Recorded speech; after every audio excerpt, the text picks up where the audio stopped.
नमस्कार दोस्तों, मैं रिंकू यादव। आप देख रहे हैं एसआर न्यूज। दोस्तों, आज मैं एक नई और सच्ची घटना के साथ एक बार फिर आप सबके बीच हाजिर हूँ। आज की जो सच्ची घटना है, एक लड़की जो अपनी 12वीं की एग्ज़ाम की तैयारी कर रही थी और उसका टारगेट था कि 12वीं का जो एग्ज़ाम है उसको अच्छे नंबरों से पास करके फिर आगे का जो उसका ग्रेजुएशन का सपना था वो पूरा करने का था। लेकिन वो तैयारी कर रही होती है और एग्ज़ाम उसके सर पर आ जाता है, यानी बस एग्ज़ाम शुरू ही होने वाला होता है। इतना में ही कुछ ऐसा होता है कि उसी के घर वाले, उसके 2 भाई और उसके बाप मिलके उस लड़की की निर्मम हत्या कर देते हैं। और हत्या भी ऐसी वैसी नहीं कि सुनने के बाद आप सोचने पर मजबूर हो जाएंगे कि अपना ही भाई, अपना ही बाप मिल करके कैसे अपनी ही बहन और अपनी ही बेटी का इतनी निर्ममता पूर्वक हत्या कैसे कर सकता है। तो आज की जो सच्ची घटना है, ये झारखंड का एक ज़िला है कोडरमा, और उसी कोडरमा ज़िले में एक थाना क्षेत्र पड़ता है परकच्चो थाना। इसी परकच्चो थाना का ये मामला है। मामला संज्ञान में आता है 13 फरवरी को, जब एक लड़की की लाश एक नदी है वहीं पर, पंचखेरी नदी, उसी के किनारे मिलता है। कुछ जानवर, कुत्ते उस लाश को खींच रहे थे, खींच करके अपना निवाला बना रहे थे। उसी टाइम कुछ लोग उस लाश को देखते हैं, तब जा कर के इसकी खबर थाना में करते हैं। थाना की पुलिस पहुंचती है उस नदी के किनारे और उस लाश को अपने कब्जे में लेती है। उधर पुलिस में एक गुमशुदगी की रिपोर्ट भी दर्ज कराई गई थी, एक लड़की की जिसकी उम्र 20 साल है। उसका नाम निभा है, निभा पांडे।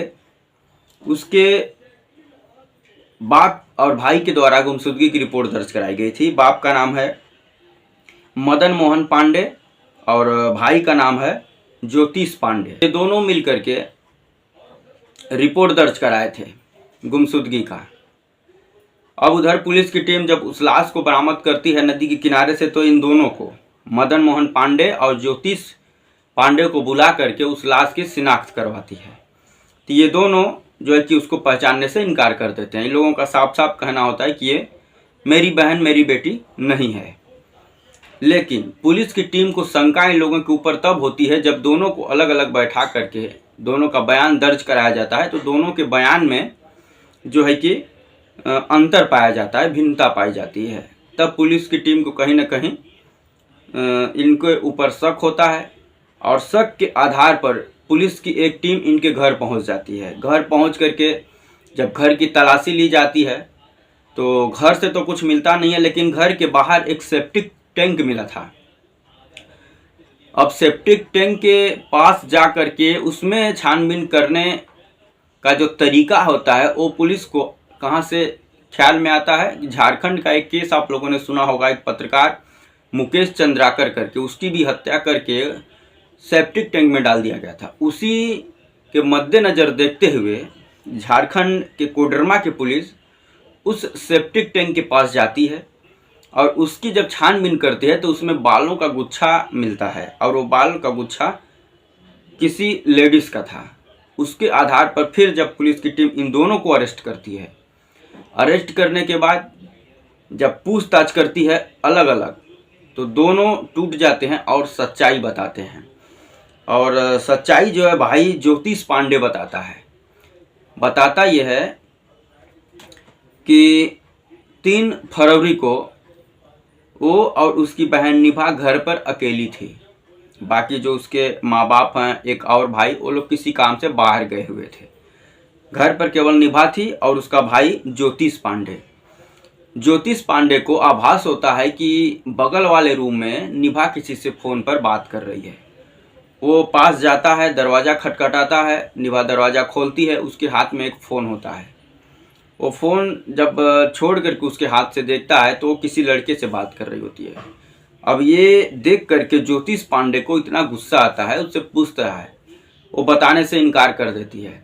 हालांकि ज्योतिष पांडे और उसके घर वालों को निभा के अफेयर के बारे में पहले से पता था, क्योंकि उसके स्कूल से और जो उसके साथ पढ़ने वाले जो बच्चियां होती हैं, जो लड़के होते हैं, उनके थ्रू इसके घर वालों को इस बात की खबर थी कि निभा का किसी के साथ अफेयर है, जो उसी स्कूल में पढ़ने वाला लड़का है।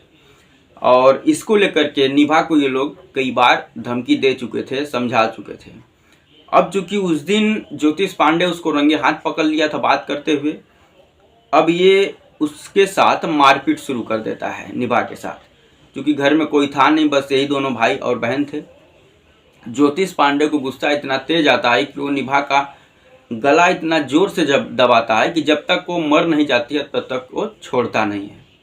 अब निभा मर चुकी होती है। इतना में ही कुछ देर के बाद उसके जो पिता हैं मदन मोहन पांडे और एक और भाई और माँ, सब लोग आ जाते हैं। और आने के बाद जब देखते हैं इस हादसे को तो वो लोग घबरा जाते हैं, लेकिन ये फिर उस घटना में उसका साथ देते हैं ज्योतिष पांडे का, और ये सब मिल करके निभा के लाश को उस सेप्टिक टैंक में डाल देते हैं कि किसी को कुछ पता नहीं चलेगा। अब डाल करके छोड़ देते हैं। उसके बाद ये सब जा करके निभा के गुमशुदगी का रिपोर्ट दर्ज करवा देते हैं परकच्चो थाना में। अब इधर पुलिस की टीम निभा को ढूंढ रही होती है, निभा का कहीं कुछ अता पता चलता नहीं है। अब धीरे धीरे करके इस सेप्टिक टैंक में निभा के लाश को डाले हुए लगभग 1 हफ्ता हो जाता है, 8 दिन। 8 दिन के बाद 10 और 11 की रात में ये सब मिल करके निभा का भाई और उसका बाप उस लाश को उस सेप्टिक टैंक से निकालते हैं, और उन्हीं के गांव के बाजू से ही बगल से ही एक नदी बहती है जिसका नाम है पंचखेरी नदी, वहाँ पर लेकर जाते हैं। और उस नदी के किनारे रेत में, बालू में सबसे पहले तो उस निभा के लाश का जो है कि सर को धड़ से अलग करता है उसका बाप मदन मोहन पांडे, और एक हाथ भी उसका अलग कर देता है। उसके बाद उसके धड़ को उसी नदी के रेत में गाड़ देता है, और बाकी का जो सर है, एक हाथ, उसको कुछ दूर ले जाकर उसको भी रेत में गाड़ देता है। गाड़ के ये सब घर चले आते हैं। ये बात है 10 और 11 फरवरी की रात की। अब उसके बाद धीरे धीरे ये सब फिर आके घर में रिलैक्स हो जाते हैं। उधर पुलिस की टीम जो है कि खोजबीन में लगी हुई है निभा की, लेकिन निभा का अभी तक कुछ पता नहीं चल रहा है। अब 13 और 14 के दरमियान फरवरी में ही कुछ लोगों को उस नदी के रेत से एक लाश नज़र आती है जिसको कुत्ते नोच रहे होते हैं। अब वो लोग खबर देते हैं पुलिस को, पुलिस की टीम पहुंचती है नदी के किनारे, उस लाश को कब्जे में लेती है। उसके बाद इन दोनों को बुलाकर शिनाख्त करवाती है, और शिनाख्त करवाने के बाद ये लोग उसको पहचानने से इनकार कर देते हैं कि ये मेरी बहन नहीं है। और मदन मोहन पांडे भी बोलता है ये मेरी बेटी निभा नहीं है।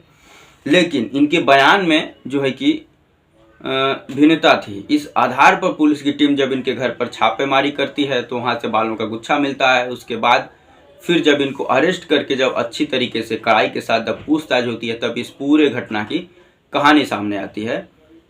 जो उसका भाई है ज्योतिष पांडे, वो तो जुर्म को कबूल कर लिया है कि हाँ मैंने ही गुस्सा में आकर के उसका गला दबाया और उसकी मौत हो गई। बाकी का उसके बाद ये सब मिल करके उसको सेप्टिक टैंक में डाल देते हैं। और 8 दिन के बाद जब इनको लगता है कि वहाँ से भी बदबू आएगी, आस पड़ोस के लोग जान जाएंगे, तो वहाँ से उसको निकाल के उसके लाश को उस नदी के किनारे लेकर जाते हैं। वहाँ सर को धड़ से अलग करते हैं और लाश को कहीं और दफना देते हैं, और सर और एक हाथ को कहीं और दफना देते हैं। लेकिन जो उसका बाप है मदन मोहन पांडे, वो अभी तक पुलिस के कस्टडी में होने के बावजूद भी अपने जुर्म को कबूल नहीं कर रहा है। वो उसका साफ साफ कहना है कि इस पूरी घटनाक्रम में मेरा कोई भी हाथ नहीं है। जबकि ज्योतिष पांडे जो भाई है उसका साफ साफ कहना है कि जो सर धड़ से अलग हुआ है और एक हाथ, वो मेरे पिता मदन मोहन पांडे ने ही किया था। लेकिन मदन मोहन पांडे इन सब से सीधे सीधे इनकार कर जा रहा है और सारी चीज़ें अपने बेटे ज्योतिष पांडे के ऊपर थोप दे रहा है। पुलिस की टीम जांच में लगी हुई है, बार बार इन दोनों से पूछताछ हो रहा है। आगे का जो भी घटनाक्रम होगा, जो भी अपडेट होगा, उससे भी आप सबको अवगत कराएंगे। तो यही रही आज की सच्ची घटना, जो झारखंड का एक ज़िला कोडरमा है वहाँ से निकल करके आएगी। किस प्रकार से एक लड़की जो अच्छी पढ़ाई की ओर जा रही थी, तैयारी कर रही थी, उसके बाद उसका सपना था ग्रेजुएशन करने का, लेकिन कुछ ऐसा पता चलता है उसके अफेयर के बारे में कि उसी के बाप और भाई मिलके उसकी निर्मम हत्या कर देते हैं, और हत्या करने के बाद अपनी ही बेटी की गुमशुदगी का रिपोर्ट भी दर्ज कराते हैं थाना में, ताकि पुलिस की टीम उसको खोजे और वो मिलेगी नहीं इस तरीके से, जो कि इस घटना का पता नहीं चलेगा, इस हत्या का, और ये सब बच जाएंगे। लेकिन कहते हैं कि जुर्मी कितना भी जुर्म अच्छे तरीके से करे, एक न एक दिन उसका जो है कि खुलासा हो ही जाता है, और इस प्रकार यहाँ पर भी खुलासा हुआ और ये सब बात आज सलाखों के पीछे है। तो दोस्तों यही रही आज की सच्ची घटना। ये घटना आप सबको कैसी लगी? अगर अच्छी लगी हो तो लाइक कर दें, शेयर कर दें, और मेरे चैनल पर नए हैं तो सब्सक्राइब करना ना भूलें। और फेसबुक पेज पर इस वीडियो को देख रहे हैं तो फेसबुक पेज को फॉलो करना ना भूलें और शेयर कर दें। जय हिंद, वंदे मातरम।